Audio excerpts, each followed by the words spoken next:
Autre procès qui se joue aussi aujourd'hui, c'est le procès des papis braqueurs. 2 semaines après le début du procès de son braquage, Kim Kardashian sera bien présente aujourd'hui devant la justice française, l'influenceuse et femme d'affaires mondialement connue qui va donc témoigner cet après-midi à la barre de la cour d'assises de Paris. On va tout de suite aller retrouver Boris Karlamov. Vous êtes sur place. Est-ce qu'il y a du monde? On imagine beaucoup de médias étrangers, des fans peut-être, qui espèrent voir leur star. Racontez-nous un petit peu l'atmosphère alors qu'on attend Kim Kardashian. Oui, absolument, Julie, une effervescence comme le palais de justice de l'île de la Cité n'en a rarement connu par le passé. Plusieurs dizaines de journalistes sont déjà réunis juste derrière moi, derrière ce cordon rouge qui délimite en fait la partie réservée à la presse et la partie réservée au public et aux avocats. Il faut marcher le long de cette galerie avant de pénétrer dans la salle Voltaire, là où se tient donc ce procès. Plus de 400 médias sont accrédités, une bonne partie d'entre eux sont des médias étrangers. Et depuis ce matin, eh bien, il y a plusieurs dizaines de personnes qui font la queue, notamment du côté du public, mais également du côté des journalistes, puisque les tout premiers journalistes sont arrivés à 5 heures du matin. C'est notamment le cas pour l'équipe parisienne de la chaîne américaine CNN. Kim Kardashian, qui est donc attendue ici au palais de justice à la mi-journée pour témoigner à la barre en tant que partie civile. Ce sera à partir de 14 heures. L'influenceuse, la reine-mère des influenceuses aux 356 millions d'abonnés, est arrivé hier en fin d'après-midi à Paris, sur l'aéroport du Bourget, avant de prendre la direction d'un palace parisien pour y passer la nuit. On ignore pour l'instant par quelle porte Kim Kardashian va arriver ici au tribunal de Paris. Est-ce qu'elle va faire face aux caméras? Une seule certitude, elle prendra la parole face à la presse. Ce sera juste après son audition, attendue vers le milieu fin d'après-midi ici à Paris. Merci beaucoup, Boris Karlamov. Pauline Rovna du service police-justice est avec nous. Comment va donc se dérouler la journée jusqu'à l'audition de Kim Kardashian? Alors ce matin, il y a d'autres témoins qui sont entendus, notamment la styliste de Kim Kardashian qui, elle aussi, a été victime de cette violente agression, de ce braquage. Donc l'audience ce matin, elle se déroule quasiment normalement, si vous mettez entre parenthèses toute cette affluence monstre autour du palais de justice. Kim Kardashian, elle est attendue vers 13h30, 14h. Elle viendra, on ne sait pas par quelle porte, Boris l'a dit, elle se présentera à la barre, elle racontera, elle sera interrogée, il y aura un traducteur pour la traduire en simultané, elle racontera ce dont elle se souvient. On est 9 ans après les faits, mais rappelez-vous, devant la juge d'instruction, elle avait expliqué qu'elle était terrorisée. D'abord, les hommes en noir qui l'avaient braquée, elle avait cru que c'était des terroristes. On était quelques mois après l'année meurtrière 2015. Il y a eu un réel traumatisme. Elle a cru qu'on était en plein attentat, en fait. On peut comprendre. Exactement. Ensuite, elle était en peignoir. Un pan de son peignoir s'est légèrement entrouvert. Elle a cru qu'on allait la violer, ce qui n'a pas été le cas. Bref, on verra les mots qu'elle choisit pour expliquer ce qu'elle ressent 9 ans après les faits. Et visiblement, sa conduite aussi a un peu changé, notamment sur les réseaux sociaux, après cet épisode. Mais ça, ce sont les images. Je vous coupe un instant de ça, c'est son arrivée hier soir. Son arrivée hier soir, donc dans la capitale. Oui, sous bonne escorte. Donc là, elle est dans un palace parisien. Elle va se diriger vers le palais de justice.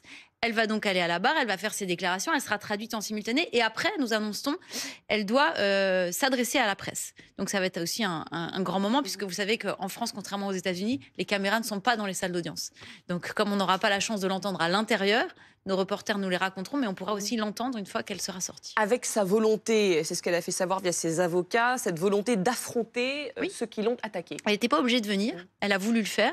Et je pense que ce face-à-face va être très intéressant parce que d'abord, il y a 9 ans qui se sont écoulés. Et puis, c'est 2 mondes qui se télescopent, c'est-à-dire un dernier braquage à l'ancienne, on va dire, avec des accusés qui ont aujourd'hui entre 60 et 70 ans. Et puis cette femme, avec tout ce qu'elle représente, mais ça, Steven en parlera mieux que moi, ce nouveau monde contre l'ancien monde. Je pense que judiciairement, ça va être intéressant de voir ce face-à-face. Ouais, c'est vraiment ça, Steven Bellery du service culture qui nous a rejoint. C'est la grande star mondiale, ultra connue. Boris disait quoi, 360 millions d'abonnés. 356 millions d'abonnés sur Instagram. Sur Instagram. C'est la 7e personnalité la plus suivi sur le réseau social.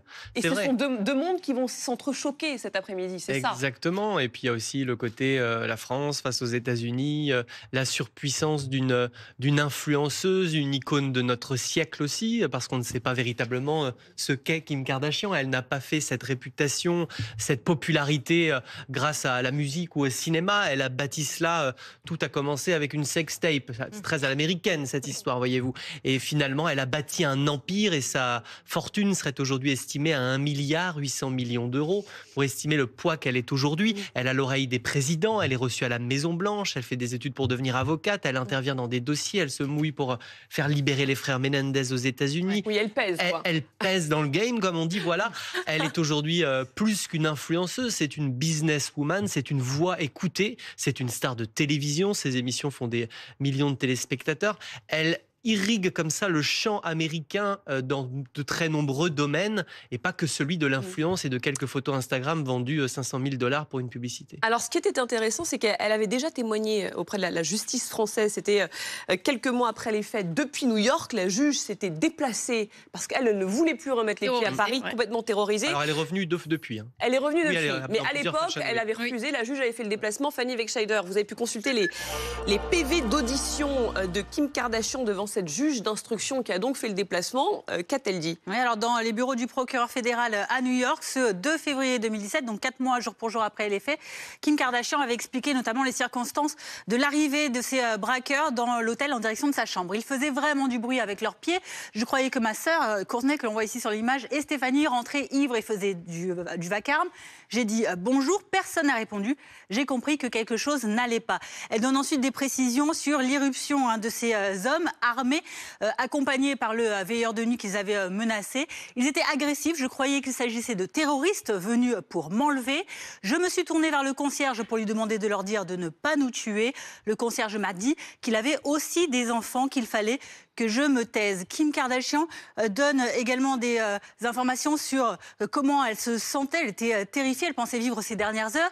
Je me souviens, dit-elle, que j'avais un sentiment indescriptible, comme le cœur qui sort de la poitrine. Je comprenais que j'allais mourir. Elle poursuit en expliquant qu'elle avait peur de bouger car elle voyait qu'ils avaient une arme.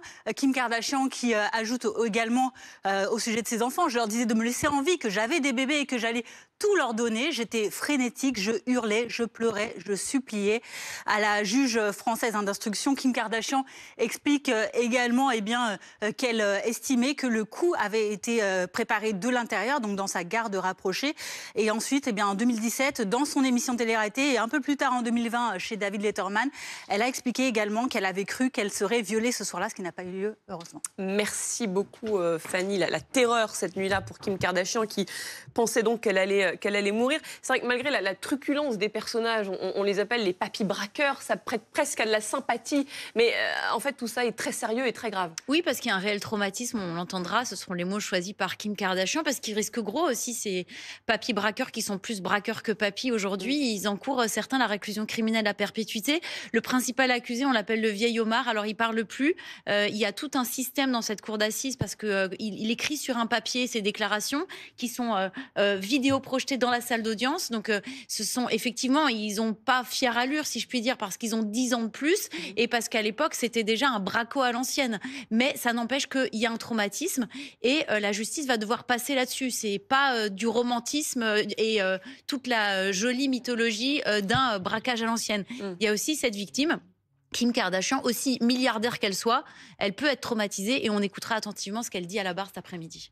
Vous avez une question, je crois, Roselyne Dubois. C'est Lucas. Il y avait un énorme butin. Est-ce qu'on a retrouvé les bijoux, la fameuse bague avec un caillou colossal? The ring. The ring. Alors, la ring est à 3,5 millions. Voilà.